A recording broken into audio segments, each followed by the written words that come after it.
Mesdames et messieurs, bonjour et ravi de vous retrouver dans cette nouvelle édition, dans votre émission presque semi-hebdomadaire autour du monde, édition Afrique. Mais comme vous savez, pendant cette édition de l'Afrique, nous essayons de mettre en lumière presque tous les efforts qui sont déployés par l'Égypte sur la scène africaine dans plusieurs domaines, notamment sur le plan économique et sur le plan politique. Aujourd'hui, bien sûr, nous allons jeter plus de lumière sur ou plutôt cette réunion qui va être ici en Égypte, au Caire, et qui va regrouper les ministres, que ce soit égyptiens ou arabes, des affaires étrangères, et ça pour, bien sûr, discuter avec plus de précision des questions vitales pour la sécurité arabe, et bien sûr, ça va se refléter sur la sécurité africaine. Avec plus de précision, on trouve que le Conseil des ministres arabes des Affaires étrangères se réunit aujourd'hui au Caire à la lumière des conditions humanitaires catastrophiques dans la bande de Gaza. L'ambassadeur Ahmed Abou Zeid, le porte-parole officiel du ministère des Affaires étrangères, a déclaré que la réunion du Conseil des ministres arabes des Affaires étrangères se tenait aujourd'hui et que la situation humanitaire catastrophique dans la bande de Gaza était au centre de discussion de ce Conseil des ministres arabes des Affaires étrangères. M. Abou Zeid a ajouté que les efforts se conjuguent et que l'Égypte émet tous ses efforts sur les plans politiques, sécuritaires et humanitaires pour mettre fin à la guerre brutale dans la bande de Gaza, pour sauver les frères palestiniens de sa guerre. Les activités de la session actuelle porteront également sur la situation dans la région arabe, l'évolution de la situation dans les territoires palestiniens, la lumière de l'agression brutale contre la bande de Gaza, le peuple palestinien, étant donné que la question palestinienne est la question arabe centrale et que ces répercussions sont graves, bien sûr, sur la sécurité et la stabilité dans la région, ainsi que les activités de cette session va porter sur la préparation de l'ordre du jour de 33e sommet arabe prévu en mai au Royaume de Bahreïn, qui abordera ensuite les questions liées à la sécurité nationale arabe, les moyens de soutenir financièrement et politiquement l'autorité palestinienne, d'autres problèmes dans la région. Bien sûr, outre la question palestinienne et ses agressions israéliennes contre le peuple palestinien civil, il y a toujours cette guerre acharnée qui se déroule actuellement au sein du Soudan. Donc, pour avoir plus d'analyse en ce qui concerne les différentes dimensions de cette réunion qui se tient aujourd'hui au Caire au niveau des ministères, des ministres arabes des Affaires étrangères, nous avons actuellement en ligne de l'Alteva internationale Madame Falida Choubechi, journaliste, écrivaine égyptienne, mais aussi membre au sein du Parlement égyptien. On va être avec elle dans quelques instants pour passer en revue les différentes dimensions de cette réunion qui se tient au Caire. Donc, Madame Falida Choubechi, bonjour. Madame Falida Choubechi, bonjour. Bonjour. Bonjour, et vous êtes toujours la bienvenue sur Nal TV International. À tous vos téléspectateurs. Bonjour, Madame Falida Choubechi, et merci beaucoup pour nous rejoindre à travers la ligne de Nal TV International. Permettez-moi de vous poser cette question en tant qu'une, ou quand même en tant non seulement membre du Parlement égyptien, mais aussi en tant qu'une observatrice de ce qui se passe sur la région arabe, la région africaine, quand on parle de cette catastrophe humanitaire dans la bande de Gaza, et quand même cette guerre acharnée qui, si je peux dire, grogne quand même, ou qui touche le peuple soudanais là-bas. Donc, comment vous trouvez l'importance de la tenue de cette réunion au niveau des ministres arabes des Affaires étrangères? Vous savez, comme on dit, il était temps.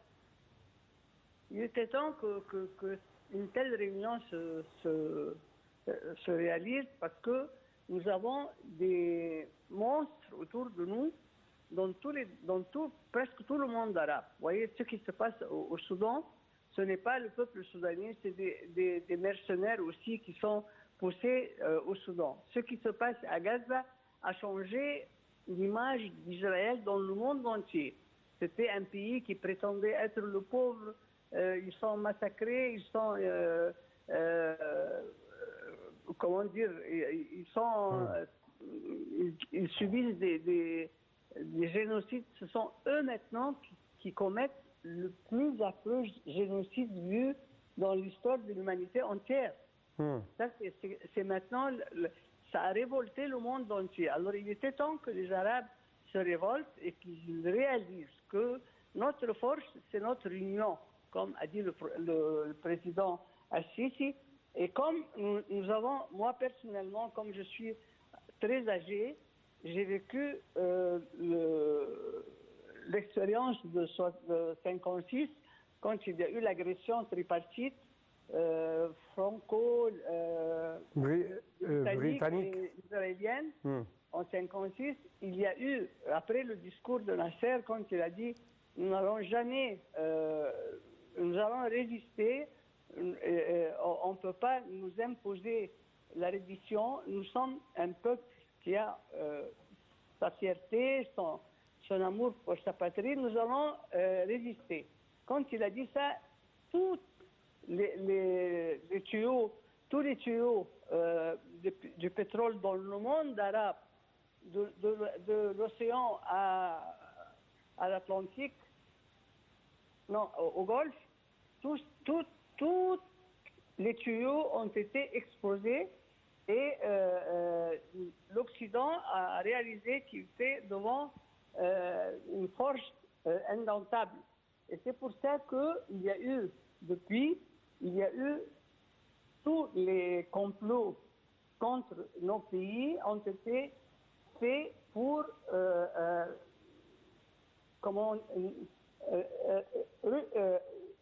résister contre l'Union arabe.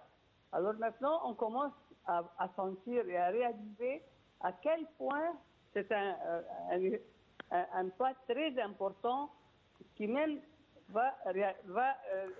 donc, premièrement, aux premières lignes de défense, c'est l'Union des Arabes.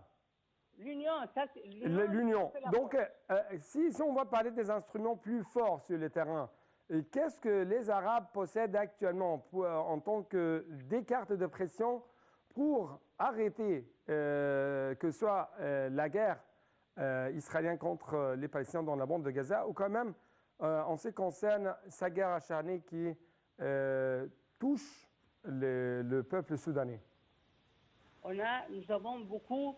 Nous avons des éléments de force très importants. La première, c'est par exemple de boycotter les Américains, qui sont eux le principal, comment dire, instigateur.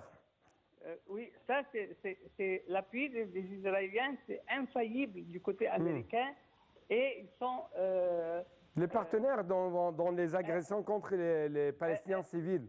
Justement, les États-Unis fournissent à Israël des armements, de l'argent. Et des soutiens diplomatiques, des soutiens au sein des Nations Unies. Justement, 5 fois jusqu'à maintenant, les États-Unis ont empêché le Conseil de sécurité de prendre une décision pour arrêter le massacre. Ils ne veulent pas arrêter le massacre. Et ils prétendent être un pays qui défend les droits de l'homme. Moi, je me demande, est-ce qu'il y a un autre droit plus grand que le droit de la vie? C'est-à-dire, maintenant, il y a des massacres qui sont commis contre les femmes et les bébés. Les bébés qui sont vraiment... ils ne sont pas arrivés à l'âge de s'asseoir tout seuls, pas seulement de marcher. Et là, je ne sais pas pourquoi ils nous prennent pour des abrutis quand ils disent qu'ils font la guerre contre Hamas. Est-ce qu'un bébé de 2 mois est un membre de Hamas, par exemple? C'est incroyable. Une femme de 80 ans ou de 60 ans. Donc, les Arabes, qu'est-ce qu'ils possèdent actuellement en tant que des instruments de pression sur le terrain pour être réunis, pour faire cesser la guerre dans le monde de Gaza ou quand même pour arriver à une sorte de réconciliation nationale au sein du Soudan? Tout d'abord, il faut faire une campagne de prise de conscience dans le monde entier et surtout dans nos pays. Il faut dire au peuple arabe entier à quel point nous sommes menacés par ces gens qui n'ont aucun principe humain. Et là, il faut qu'on s'adresse, comment dire, il faut réaliser sur le terrain la résistance sans faille. Et il faut aussi, comment dire, il faut aussi aider les Palestiniens de Gaza pour qu'ils continuent comme l'Égypte fait. Parce que si notre président avait accepté une fois des éléments de courage et une autre fois des éléments de menace contre et l'argent. Ils ont tout essayé avec le président Sisi qui a refusé catégoriquement l'exode des Palestiniens dans le Sinaï. Et ça a changé la cause palestinienne et ça l'a poussé comment dire, à la priorité dans tout le monde entier maintenant. Et ça, c'est la première fois que ça arrive concernant la cause palestinienne. Oui. Et les Soudanais, ils sont en train maintenant aussi de réaliser que qu'est-ce qu'ils ont gagné. Ils ont gagné à d'être des immigrants partout et d'être chassés de leur pays. Vous savez qu'il y a un premier ministre de fin qui m'a dit une fois qu'il y a 20 millions de fédons au Soudan qui peuvent être cultivés et qui peuvent suffire, pas seulement au monde arabe, même à peut-être une grande partie du monde, les céréales et tout ça. Alors, c'est le basket ou le panier de la nutrition au sein, ou pour sécuriser le côté alimentaire dans le monde entier. Oui. Donc, merci beaucoup pour de tels éclaircissements de votre part. Nous avions où nous venons de recevoir donc un appel téléphonique de la part de Madame Farida Choubachi, notre analyste politique, écrivaine, journaliste égyptienne. Donc, encore une fois, merci pour de tels éclaircissements de sa part. Et justement, chers téléspectateurs, nous devons vous donner un aperçu tout à fait rapide en ce qui concerne les efforts égyptiens sur la scène africaine. Justement, la conférence et l'exposition du Conseil international des aéroports tenue sous le thème « Locomotive des aéroports pour un développement économique et social durable » a été accueillie ici en Égypte pour la 3e fois. Les explications tout de suite avec Chérif Boussila et Marwa Arafa. La conférence et l'exposition du Conseil international des aéroports ACI Africa, tenue sous le thème « Locomotive des aéroports pour un développement économique et social durable », accueillie pour la 3e fois par l'Égypte sous les auspices du Premier ministre Mostafa Madbouli, a clôturé ses travaux. Y ont participé 400 représentants d'aéroports et d'organisations internationales de 52 pays africains. Le ministre de l'Aviation civile, Mohamed Abbas, a confirmé que le Conseil international des aéroports joue un rôle clé et efficace dans la promotion de la coopération entre tous ses membres afin d'améliorer les politiques et les programmes pour le développement des normes aéroportuaires en vue de contribuer à la sécurité de l'industrie du transport aérien avec efficacité et performance élevées, conformément aux législations de l'Organisation internationale de l'aviation civile. Le ministre a par ailleurs loué les efforts de cette dernière et ceux de l'Association internationale du transport aérien pour leur rôle actif dans le développement de l'industrie du transport aérien. M. Abbas a ajouté que l'Égypte est pionnière dans le domaine de l'aviation civile. Ses débuts étaient en 1910 lorsque la première course aérienne internationale du monde a été organisée. La course a commencé à partir de l'aéroport d'Héliopolis jusqu'au pied des pyramides de Gizeh avec la participation de 12 candidats de 11 pays européens. La première vraie étape ayant marqué l'entrée de l'Égypte dans le monde de l'aviation est l'arrivée du premier pilote égyptien avec son avion à l'aéroport d'Héliopolis au terme d'un voyage de 15 jours de Berlin au Caire le 26 janvier 1930. Et à partir de ce moment, cette journée marque la fête de l'aviation civile égyptienne. Le ministre a ajouté que les aéroports égyptiens étaient la base sur laquelle le transport aérien a pris forme. Le premier aéroport d'Al-Maza fut inauguré en tant que premier aéroport international égyptien en conjonction avec la création d'Egypt Air en mai 1932. La construction d'autres aéroports s'en est suivie. L'aéroport de Port Saïd a été ouvert en 1945, l'aéroport d'Al-Nuzha à Alexandrie en 1947, l'aéroport de Luxor et de Marsa Matruh en 1954 et d'Assouan en 1960. En 1963, l'aéroport international du Caire a été inauguré après son développement, puis l'aéroport international d'Hurghada en 1966. Plusieurs aéroports ont ensuite été établis, portant ainsi le nombre total des aéroports en Égypte à 20 aéroports en 2010. Avec le développement des infrastructures en Égypte et compte tenu de la conviction de l'administration égyptienne de l'importance de l'industrie du transport aérien, 4 nouveaux aéroports ont été créés, à savoir l'aéroport Sphinx, l'aéroport de la nouvelle capitale administrative, ceux de Bernice et de Bardawil.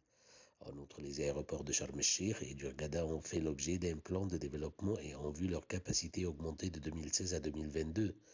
3 autres aéroports sont également en cours de modernisation, à savoir les aéroports de Bourg el-Arab, de Sainte-Catherine et d'Al-Arish, dans l'optique de réaliser le développement durable et la vision 2030 de l'Égypte.